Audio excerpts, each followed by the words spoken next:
윤석열, 김건희 집안은 논란이 끝나지 않으려나 봅니다. 김건희의 수산한 관계가 점점 드러나고 있습니다. 여기엔 원희룡까지 포함된 것으로 드러나 충격을 주고 있습니다.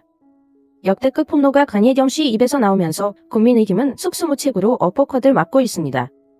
오늘 말씀드릴 모든 것들이 윤석열, 김건희가 탄핵되어야 하는 이유가 될 겁니다. 윤석열이 탄핵되는 것에 동의하신다면 구독과 좋아요 부탁드립니다. 원희룡 전 국토교통부 장관이 김영선 전 의원의 회계 책임자이자 김건희 여사의 공천 개입 의혹을 제기한 강혜경 씨가 원 전 장관이 제주도지사 시절부터 명태균 씨와 소통했다 등의 주장을 한 것에 대해 명백한 허위 사실이라며 엄정 대응하겠다고 밝혔습니다. 국가를 위해 희생하는 국민을 법적 조치하겠다고 하는 원희룡을 비롯한 윤석열 하수인들, 일제강점기 친일파들과 다르게 뭘까요? 원희룡 전 장관은 이날 페이스북에 국회 운영위원회 국정감사의 증인으로 출석한 강 씨가 자신과 관련된 허위 사실을 주장했다면서 이같이 말했습니다. 원 전 장관은 강 씨는 자신이 제주지사 시절부터 명 씨와 소통했다고 주장했으나 명백한 허위 사실이라며 자신은 명 씨를 지난 전당대회 때 선거 캠프를 방문했던 김 전 의원이 동행자로 소개해 인사를 나눴고 그 후 문자와 통화로 응원과 감사 인사를 나눈 것이 인연의 전부라고 설명했습니다. 원희룡은 생중계되는 와중에도 국민들 앞에서 당당히 거짓말을 했던 인물입니다. 이런 자의 말을 과연 누가 믿을 수 있을까요? 명태균 씨는 그동안 대통령 부부를 겨냥한 폭로를 쏟아냈다가도 돌연 농담이었다는 식으로 태도를 바꾸는 오락가락 행보를 보여왔습니다. 의도가 대체 뭐냐 궁금증이 컸는데 명 씨가 저희 취재진에게 자주 한 말이 있습니다. 용산, 그러니까 대통령실에 계속 SOS 신호를 보내고 있다는 겁니다. 직접 들어보시죠. 이은진 기자입니다. 나는 잘못한 게 없다던 명태균 씨는 실은 범죄 혐의를 피하기 어렵다는 걸 알고 있었던 걸로 보입니다. 위에서 마음 먹고 검찰에 가면 내가 빠져나올 구멍이 있어? 자기들이 죄라고는 죄는 거지? 우리나라 검찰이 빠져나올 구멍이 없다는 표현. 그래서 남들은 모를 구조 신호를 보내고 있다 했습니다. 그리고 나는 SOS를 많이 했다. 왜냐면 SOS가 딴 게 아니라 계속 페이스북에 가짜뉴스다, 이거 여사 관련됐다. 계속 아무리 얘기해도 용산에 내가 계속 SOS 친 거야 이거. 용산, 즉 대통령실이 움직여달라고 메시지를 보냈단 겁니다. 하지만 반응은 기대와 달랐다고 했습니다. 근데 걔들이 낸 메시지가 뭐냐. 사기꾼이다. 실망했고 발언 수위를 높이다 김건희 여사와 문자도 공개했습니다.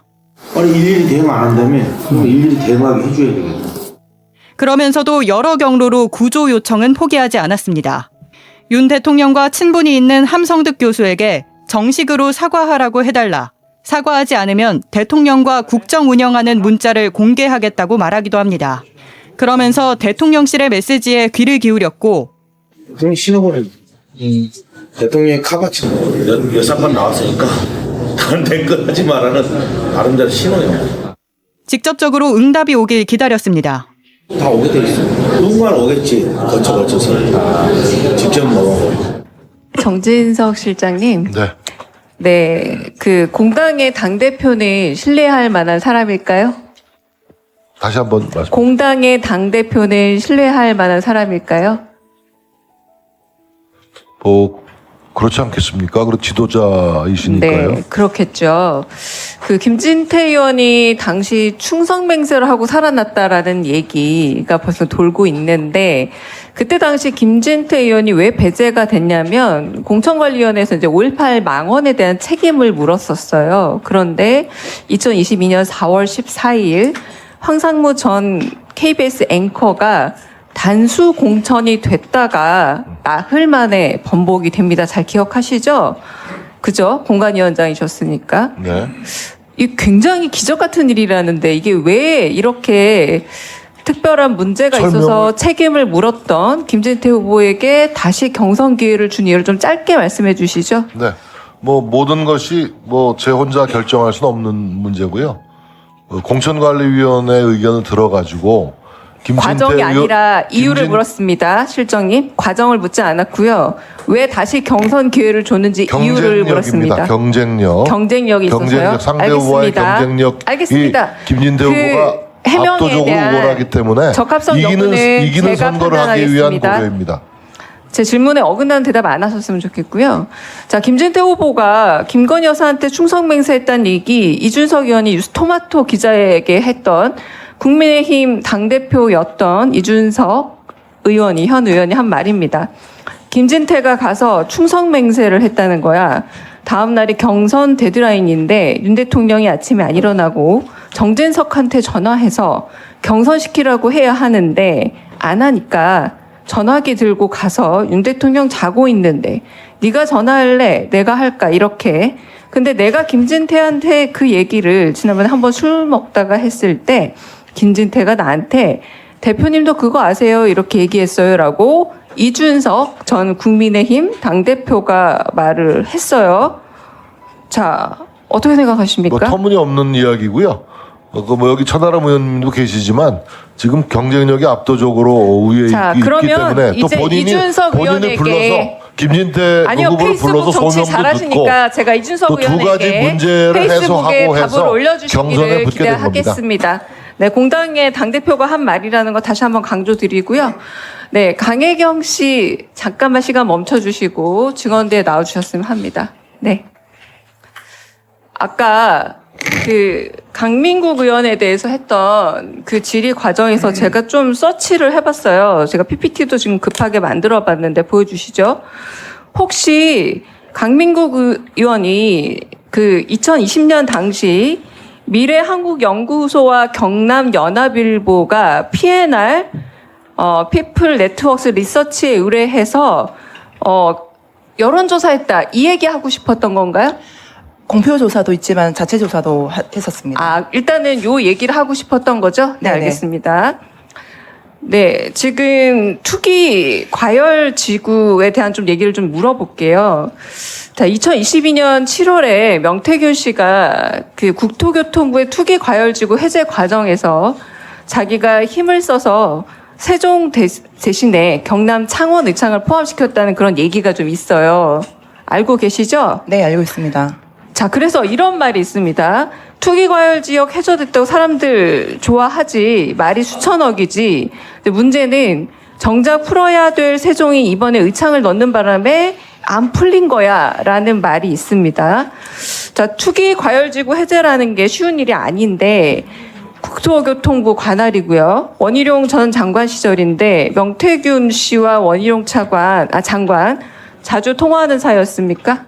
네, 그 제주도지사 때부터 자주 연락을 하고 소통을 했던 그렇군요. 걸로 알고 얼마나 있습니다. 가까운 사이였을까요? 김영선 의원하고도 좀 친하게 지냈었고 이제 친밀한 관계로 알고 원희룡 있습니다. 장관가요? 네네. 그랬군요. 자, 4개월 뒤 11월에는 창원 산단 현장 실사가 있었습니다. 창원시 대외비 문건이에요. 근데 명태균 씨가 입수하고 공무원들과 현장 실사도 같이 다녔다고 하는데요. 네, 이제 이것도 PPT 보여주시면 됩니다. 네, 후보지가 의창구 북면과 동읍 대산면이었는데 4개월 뒤에 실제 발표를 봤더니 좀 바뀌었어요. 이 바뀐 거 혹시 명태균 씨 입김이 들어간 겁니까? 최초 그 창원대학교 태촌동하고 네, 그 북면, 북면하고 동읍, 대산 네네 맞습니다. 인근과 대산면 일본이 제외되죠. 그 네, 대신에 맞습니다. 네. 북면과 동읍 지역이 더 넓게 확대가 돼요. 요 그림 좀 보여주세요. PPT 없어요? 네. 이제 그렇다면 이 부분에 대해서 이제 명태균 씨가 영향을 미쳤던 걸까요? 그 본인이 의견을 제시했던 거에 비해서 조금 빠졌던 땅이 있어서 추가로 이제 확보를 더 해달라고 이제 건의를 건의를 했는데 이 건의가 있었습니다. 반영이 됐군요. 그럼 이 문제에 대해서 원희룡 전 장관 직접 소통했다고 합니까? 저는 소통을 한 걸로 알고 있습니다. 소통을 했군요. 네, 소통을 했다고 합니다. 현장 실사 당시 보고를 했던 담당국장 혹시 아세요? 네, 알고 있습니다. 네, 이분이 3급으로 승진도 하셨더라고요. 제가 알기로 4급에서 3급까지 승진하는 게 매우 어려운 일이라고 생각하는데 요 인사에도 혹시 좀 입김이 있었던 겁니까? 명태균 대표의 말로는 일단 국가산단 이제 그 후보지 선정에 이제 열심히 이바지했기 때문에 승진을 했다. 그랬군요. 네. 네, 지금 보니까 여사님하고도 자주 소통을 했고 원희룡 국토부 장관과도 자주 소통을 해서 지금 이런 창원 산단에 있어서 그 대상 지역이 바뀌는 것에도 영향을 미쳤다고 말씀을 하셨고 세종이 빠지는 그래서 창원이 들어가는 이런 일이 생겼군요. 자, 한편으로는 제가 좀 여쭤보고 싶은데요. 김건희 여사를 위한 여론조사도 있었지만 돈을 못 받았잖아요. 사실상. 자, 유명 정치인의 요청으로 이렇게 여론조사 했다가 돈 못 받은, 그러니까 명태균 리스트가 좀 더 있습니까? 못 받았던 분들, 그러니까 해주고 못 받은 사례들. 이게 조금 애매한 게 명태균 대표가 내가 알아서 다 해줄게 해서 이제 늘어났던 금액들이 좀 있습니다. 그 결과 이제 못 받았던 분들이 있습니다. 아, 그랬군요. 이제 마지막으로 좀 질의를 하고 답을 좀 들어보고 싶은데요. 지금 대통령실이 지금 5월 9일 이후로, 그러니까 취임식 전날 이후로는 연락을 하지 않았다라고 하고 있는데, 혹시 그 이후에 명태균 씨하고 김건희 씨, 윤석열 대통령까지 하지 않고요.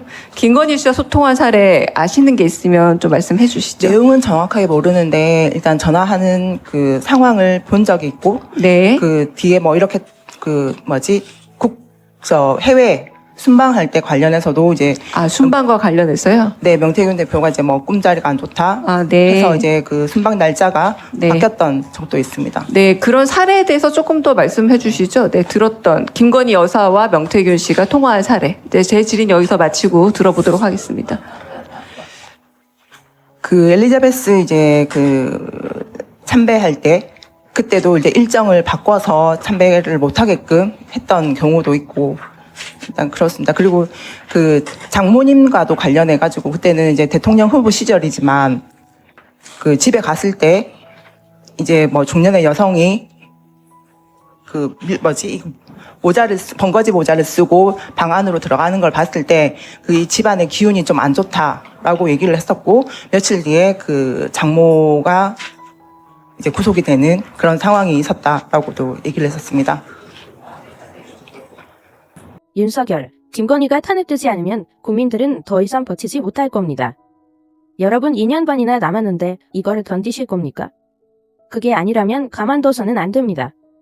여러분의 구독과 좋아요는 저희에게 큰 힘이 됩니다. 오늘 준비한 영상은 여기까지입니다. 앞으로도 관련 소식을 빠르고 정확하게 전달해드리겠습니다. 영상이 유익하셨다면 구독과 좋아요 한 번씩 꼭 부탁드립니다. 저희 채널이 더욱 열심히 노력하는 모습으로 보답하겠습니다. 항상 진심으로 감사드립니다.